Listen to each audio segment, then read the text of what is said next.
Колеги, ми продовжуємо робочий день. До слова запрошується речник адміністрації президента України. We continue our work and we ask to report from the Colonel Lysenko. So, good afternoon, dear colleagues, and now the main activities in the ATO area during the last 24 hours in Lugansk area. The only episode of ceasefire violation is observed near Popasny village, where our servicemen were fired by the sniper. In the Donetsk area, near to Zaitsevo village to the north of Gorlovka, they fired with a machine gun close to the residential quarters. Between Avdiivka and Spartak, a sniper was active. Near Krasnogorivka, between 1 and 2 a.m., the enemy used cannons. According to intelligence, despite ceasefire, the enemy continues to have contingent and heavy weapons that are forbidden and should be withdrawn by the Minsk agreement. In Mariupol area, there was one drone detected, and ceasefire here is observed. During the last 24 hours, there's no casualties among our servicemen, except one serviceman was injured near Avdiivka. LPR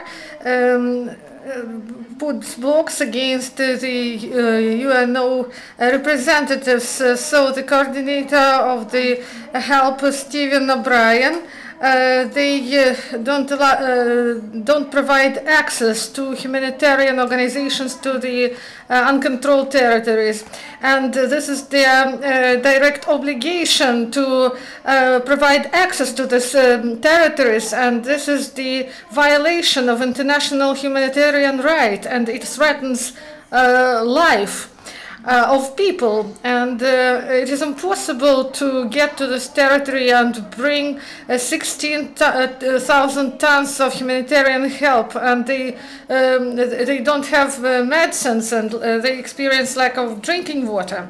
Our servicemen continue to restore infrastructure. The civil and military group repaired pipeline in gas pipeline through the Lugansk Oblast and goes through the mined areas, and in order to prevent provocations, the military experts arrived and the observers of the OC mission.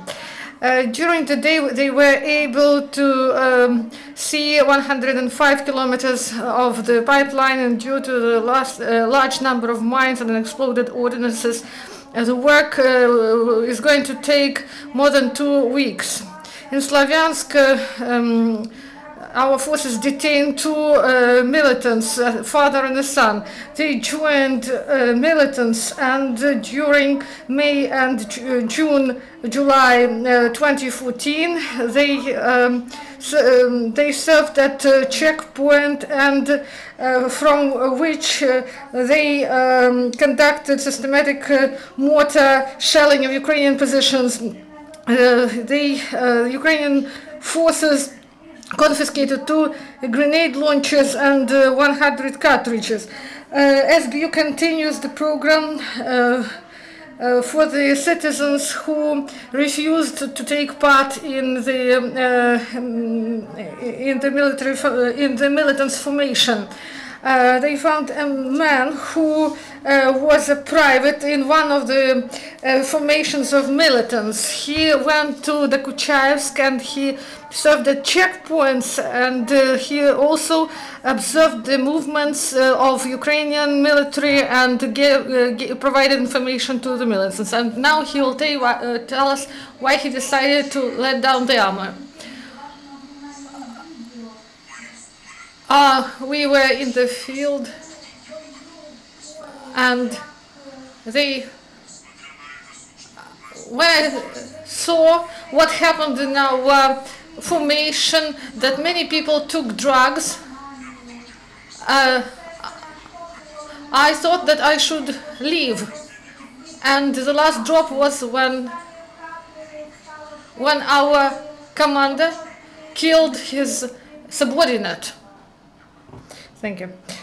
So in Zaporizhzhia Oblast, they blocked the mechanism of laundering money that the militants took from the uncontrolled territories. They delivered money from this territory, and the money were marked with a special substance. These criminals, they used this money through the channels, and then they brought the money back, and they used them in DPR and LPR. And in Melitopol, the law enforcement officers also confiscated the large sum of money equivalent of $800,000. And in Shastia, they found in the garage illegal weapons, the large caliber machine gun and 2 grenade launchers. The Minister of Defense of Ukraine went to the hospital to visit servicemen who were treated there. He visited the United States, the military medical center of the United States, where he studied the organization of work of medical doctors. The Minister of Defense decorated the servicemen and presented them with valuable gifts. And one of them is Igor Gordichuk, and the head of Kiev Lyceum, named after Bagun, and he obtained the title of Hero of Ukraine. And if you have any questions,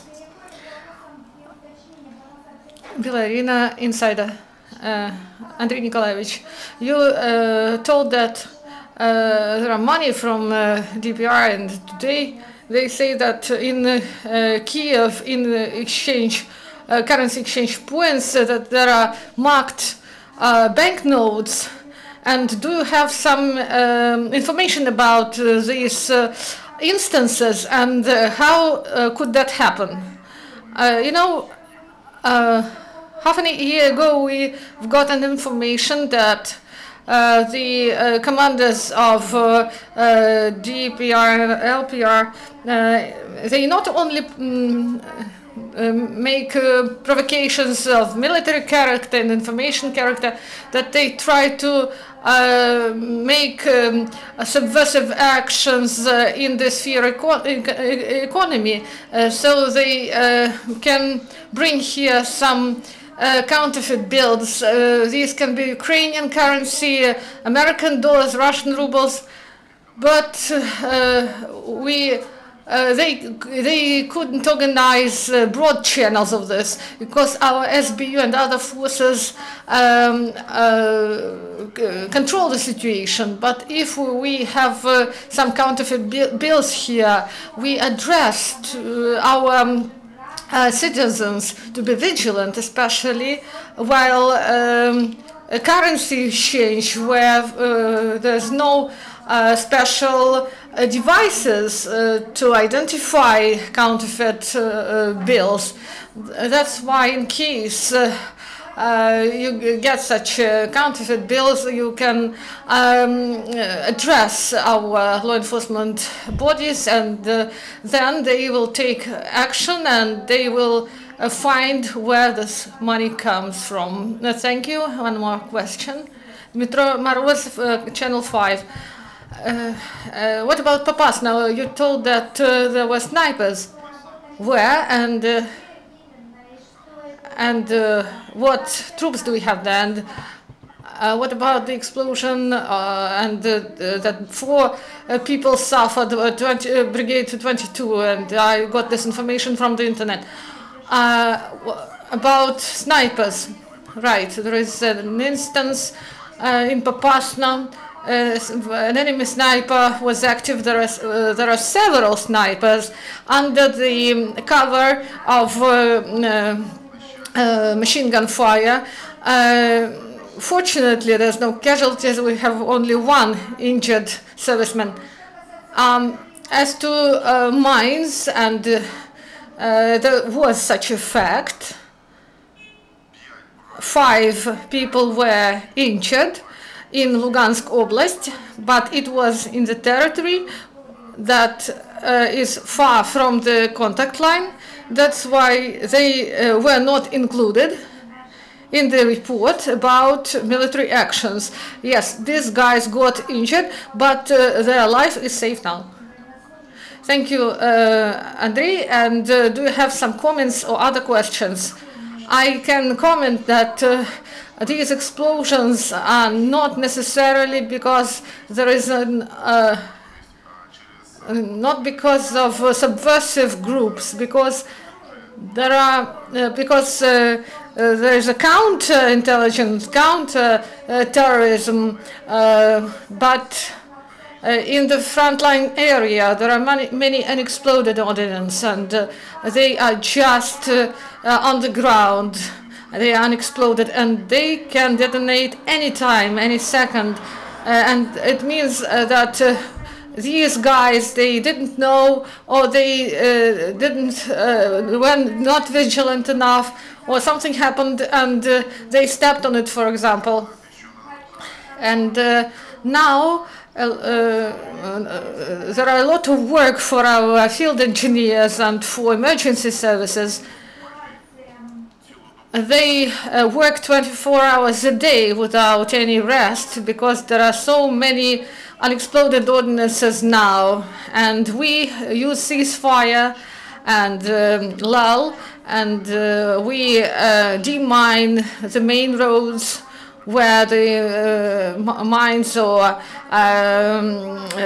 grenades were launched, or we also demine villages, and all people should know the rules, how to react. And the main task now is to demine the territory and free the territory from the unexploded ordnance.